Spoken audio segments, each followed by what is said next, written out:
Esta é a história do dia, da Rádio Observador. José Eduardo dos Santos, arquiteto da paz ou ditador? A relação é boa, se tivermos em conta que durante este tempo nós tivemos vários encontros e desses vários encontros, quase sempre, quem se deslocou ao encontro do presidente José Eduardo dos Santos fui eu. À RTP, João Lourenço assegurava a 28 de junho que mantinha boas relações com a família de José Eduardo dos Santos. O atual presidente de Angola tem sido acusado de perseguir a família dos Santos desde que assumiu o poder. João Lourenço, nesta entrevista à RTP, diz que a justiça persegue o crime e não apelidos. Portanto, uma coisa são as relações entre eu e ele, outra coisa é a luta contra a corrupção, que é contra a corrupção. Não é contra pessoas, não é contra famílias. Quem estiver envolvido nela, com certeza que as autoridades competentes, no caso a da Justiça angolana, andará atrás dessas pessoas ou famílias. José Eduardo dos Santos esteve 38 anos no poder em Angola. Durante praticamente 4 décadas, venceu a Guerra Civil, gozou de um período de prosperidade em que milhões jorravam ao ritmo dos barris de petróleo.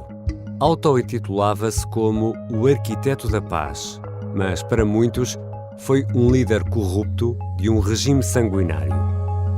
Hoje vou conversar com a jornalista do Observador, Dulce Neto, autora de um perfil especial do ex-presidente angolano, José Eduardo dos Santos, o pai da Corte de Luanda.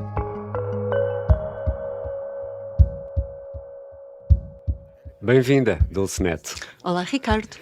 Quando andaste pelo bairro do Sambizanga, em Luanda, tiveste logo um contacto com aquilo que é uma espécie de característica de José Eduardo dos Santos, assim, um homem um pouco misterioso. Ele gosta muito daquilo do Sambizanga, mas dizer que foi nascido cá, é impossível, ninguém conhece a casa dele. Mas viveu cá?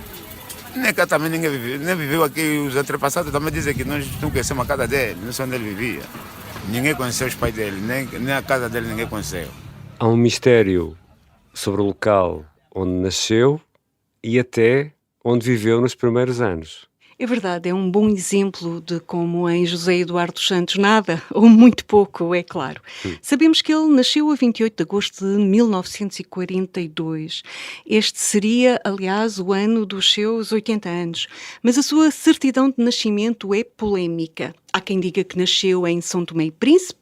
Sabe-se que o pai, calceteiro, foi lá imigrante. A narrativa oficial diz que ele nasceu em Luanda, ponto final. Ele diz-se que viveu no Moceque Zambizanga, como referias, mas nem isso é muito seguro. Isabel dos Santos, a filha mais velha, costuma contar que a avó ia vender hortaliças para o mercado de São Paulo, que é ali colado ao Zambizanga. Mas as pessoas mais velhas deste bairro da Lata não tinham qualquer memória disso quando ele lá esteve. Dulce, sabemos que José Eduardo dos Santos cresce e estuda em Luanda. Sim, ele foi muito criado pela tia Isabel. Aliás, ele dá o nome dela à primeira filha, a Isabel, e pelo irmão Avelino, que foi uma figura muito importante na vida de José Eduardo dos Santos. Estudou no famoso liceu, o Salvador Correia, terá sido um dos primeiros negros a frequentar aquela escola, e onde ele não deixou grande história, para além de ser um excelente interior esquerdo no campo de futebol, uma paixão que ele levou para o resto da vida, assim como o basquetebol, aliás, e a música. Ele fazia parte de uma banda, tocava guitarra e era vocalista nos Nzagi. Era também compositor e letrista, atribuem-lhe mesmo uma parte do hino do MPLA. Decididos, unidos marchamos, Arto facho levando acesso, espera vitória ou morte, pero povo todos ao ataque. E é já no final do liceu que entra para a política, era um jovem. Sim, ele integra os grupos clandestinos dos bairros muito cedo, em adolescente. Ele alista-se no MPLA em 1956 e acaba por fugir para o antigo Zaire nos anos 60. Depois aí conseguiu uma bolsa de estudo para um destino que seria determinante para o seu destino. Baku, no Azerbaijão, que fazia parte da antiga União Soviética, e onde ele fica amigo dos russos para o resto da vida, uma amizade que lhe será sempre muito útil. Aí ele conhece Tatiana Kokhanova, uma campeã de xadrez, com quem ele tem uma filha, a primeira, Isabel dos Santos, e que o acompanha para a guerrilha no Congo, depois Cabinda, onde ele é chefe das telecomunicações, um pormenor nada despiciando. É um homem das informações. Exatamente. E com especial atenção às informações. Regressa então a Luanda. O Comitê Central do Movimento Popular de Libertação de Angola, MPLA, proclama solenemente perante a África e o mundo a independência de Angola.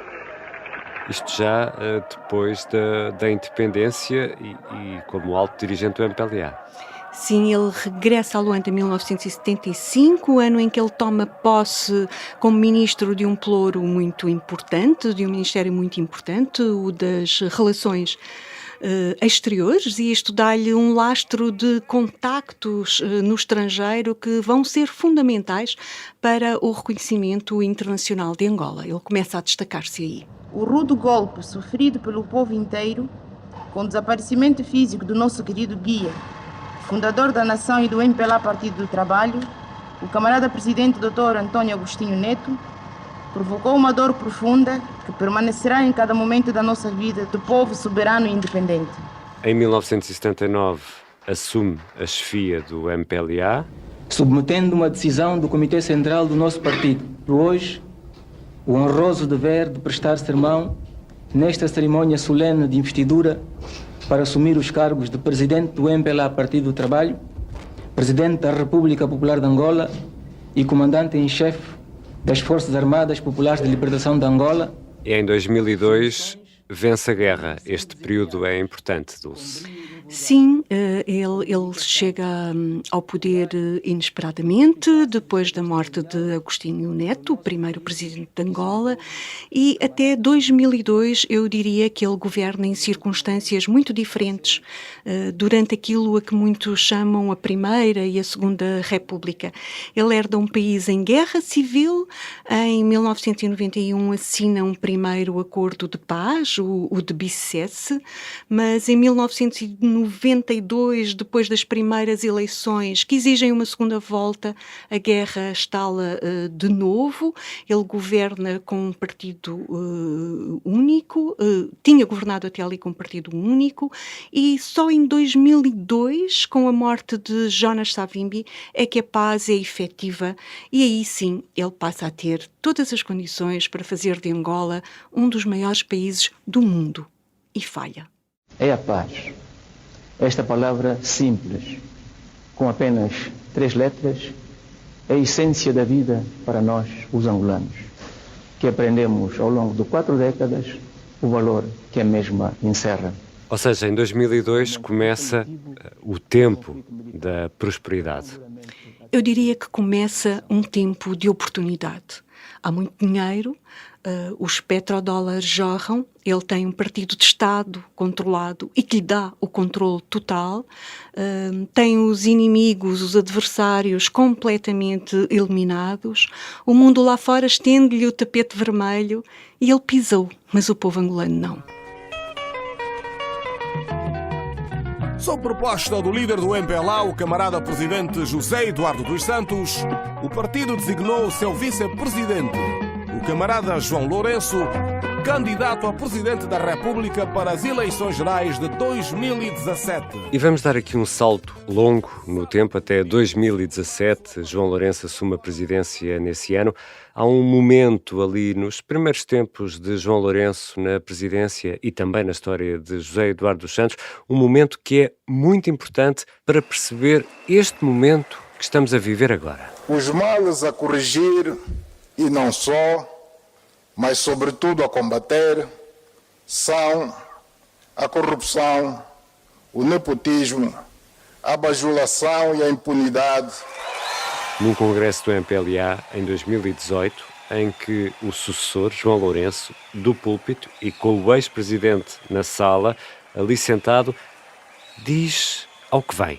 Nesta cruzada de luta, o MPLA deve tomar a dianteira, ocupar a primeira trincheira, assumir o papel de vanguarda, de líder, mesmo que os primeiros a tombar sejam militantes ou mesmo altos dirigentes do partido,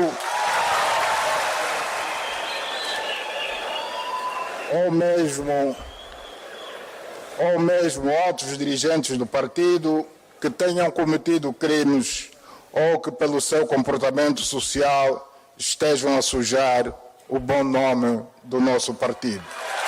E depois destas palavras, Dulce, a sorte do velho presidente e da família muda definitivamente.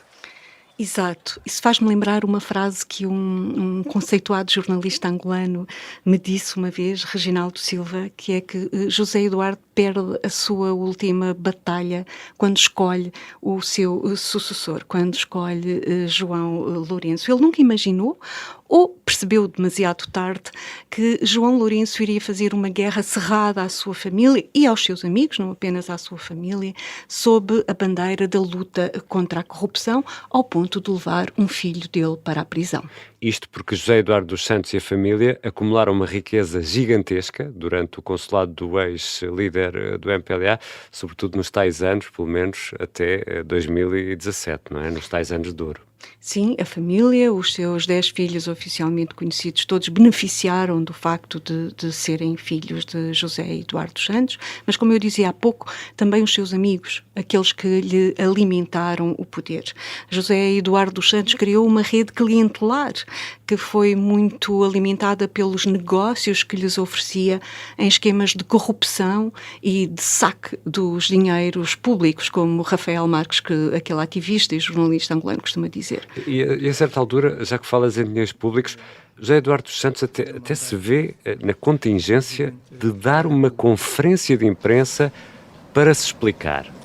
E vou começar por dizer que não deixei os cofres do Estado vazios quando, na segunda quinzena do mês de setembro de 2017, fiz a entrega das minhas funções ao novo Presidente da República. José Eduardo Santos tinha sido acusado por João Lourenço de ter deixado os cofres vazios. Na verdade, ele deixou o país numa situação economicamente frágil, em crise profunda. Mais de 15 mil milhões de dólares o Estado tinha nas contas do BNA, o Banco Nacional de Angola. Além dessas questões económicas, há um outro lado também muito importante, o da repressão violenta, da eliminação de opositores e de inimigos. É verdade, é verdade. Ele usava muito aquela expressão, usavam outros por ele e ele gostava de se auto-intitular também como arquiteto da paz. Mas isso não cola, ou seja, não convence todos aqueles que nos lembramos do desaparecimento de pessoas, das mortes no ANC, da decapitação da UNITA em 1992, a perseguição dos adversários, a prisão daqueles que tinham opinião e, em última análise, o facto de ele ter sido o promotor, o mentor, entre aspas, da corrupção. Uma corrupção que acaba por esvaziar os cofres do Estado e por não permitir que o povo angolano tenha uma vida digna como poderia ter. Isso é uma outra forma de não ter paz, não é? Quando se tem fome, quando se vive mal, quando se morre muito cedo, quando a esperança de vida é muito curta, também não podemos esquecer esses aspectos. É por isso que o jornalista e ativista Rafael Marques recusa este seu lado pacificador que é muitas vezes referido. José Eduardo dos Santos presidiu a uma guerra que levou milhões e milhões de vidas e uma guerra que não tinha sentido. E depois dessa guerra tivemos esquadrões da morte em Angola. Eu reportei, fiz um relatório sobre as execuções sumárias. Qual foi a resposta de José Eduardo dos Santos, um homem magnânimo? É neste ambiente de perseguição judicial, de acusações públicas, que José Eduardo dos Santos acaba por deixar Angola e partir para Barcelona. Um dos motivos apresentados, ou o motivo principal que foi apresentado, teria sido o da doença. Ele já estava doente há muitos anos, já era seguido em Barcelona há muitos anos. Eu diria que foi a zanga. José Eduardo dos Santos sai zangado, magoado de Angola. Aliás, ele nem sequer aceita o avião que João Lourenço pôs ao seu dispor, não aceita viajar sequer na TAG, ele viaja na TAP e passa por Lisboa antes de ir para Barcelona, num claro sinal de mágoa com João Lourenço e com o partido também, como parte do partido, pela perseguição que ele diz perseguição, dizia que estavam a fazer aos filhos, e refugia-se então em Barcelona. Ainda voltou a Angola antes de morrer, mas já não foi recebido com bandeirinhas. Já não era feriado no dia de aniversário de José Eduardo dos Santos. Uma coisa que acontecia sempre, não é? Havia muita festa quando ele fazia anos, a 28 de agosto. Ele voltou no ano passado, antes do congresso do MPLA, e muitos viram aí uma leitura política da sua visita, mas algumas fontes dizem que, na verdade, o que ele fez foi ir pedir a João Lourenço que deixasse de perseguir, entre aspas, uma vez mais, os filhos, em especial Zenu, que estava na prisão. Não teve bandeirinhas, dizes bem, mas há uma certa saudade de José Eduardo dos Santos em Angola, face aos momentos difíceis que o país atravessa. Gostam sempre de se lembrar que o pai grande, como lhe chamavam, dava pão. Isso é muito interessante, Dulce, porque aqui chegados, Dulce Neto, afinal de contas, como vai ficar o José Eduardo dos Santos na história de Angola? O tempo dirá, mas depende sempre da perspectiva. Mas claro que nos manuais de escola será sempre o homem que uniu o país, que criou as bases de um Estado e que fez a paz. Mas é inevitável que a palavra corrupção lhe fique colada, quase como legenda à fotografia, bem como o nepotismo. Outros dirão que foi um ditador, e com razão.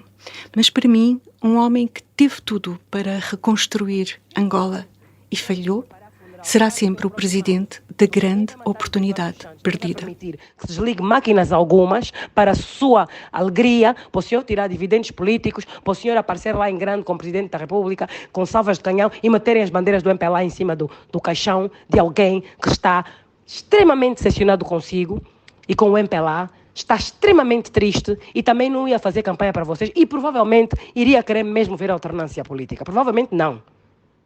Deixem-me não falar mais. E Dulce, agora como vai ser? Vamos assistir a uma guerra na família e essa guerra poderá ter consequências políticas? Como nós ouvimos agora mesmo as declarações de Chizé, a guerra começou já antes, ainda quando José Eduardo dos Santos estava internado no hospital, na clínica de Barcelona. É uma guerra dentro da família, entre Ana Paula dos Santos, Chizé e Isabel dos Santos, mas é uma guerra com contornos políticos. E ganhou mesmo um aspecto judicial, quando Chizé acaba por contratar uma advogada espanhola para impedir que Ana Paula dos Santos e que até o próprio médico de José Eduardo dos Santos entrassem no quarto. E aqui há um aspecto muito interessante, é que a advogada diz logo que ia pedir análises para ver se não teria havido algum envenenamento.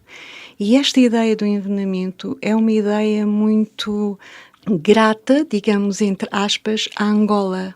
Há sempre esta ideia de que os líderes ou de que os adversários podem ter sido envenenados. Por isso, digamos assim, que Chizé acaba por lançar uma suspeição que se arrisca a ficar para sempre ligado à morte de José Eduardo dos Santos. Isto pode ter um custo político para João Lourenço. Que consequências poderiam ser essas, as consequências políticas de tudo isto? Se os angolanos começarem a acreditar que de facto José Eduardo dos Santos foi envenenado, isto pode ter um resultado claro nas eleições de agosto. Aliás, o funeral é sempre um momento que terá uma leitura ou que terá um contorno político em que João Lourenço pode capitalizar para fins eleitorais ou não. Obrigado, Dulce Neto. Obrigada, Ricardo. Dulce Neto é autora do perfil José Eduardo dos Santos, o pai da Corte de Luanda. Foi também com a Dulce que fiz os 2 de 4 episódios do podcast especial A Corte de Luanda. Nessa série, que está disponível no site e nas aplicações para ouvir podcast, olhamos em pormenor para a vida do antigo presidente angolano e para a forma como cimentou e acabou por perder o poder. Esta foi a história do dia.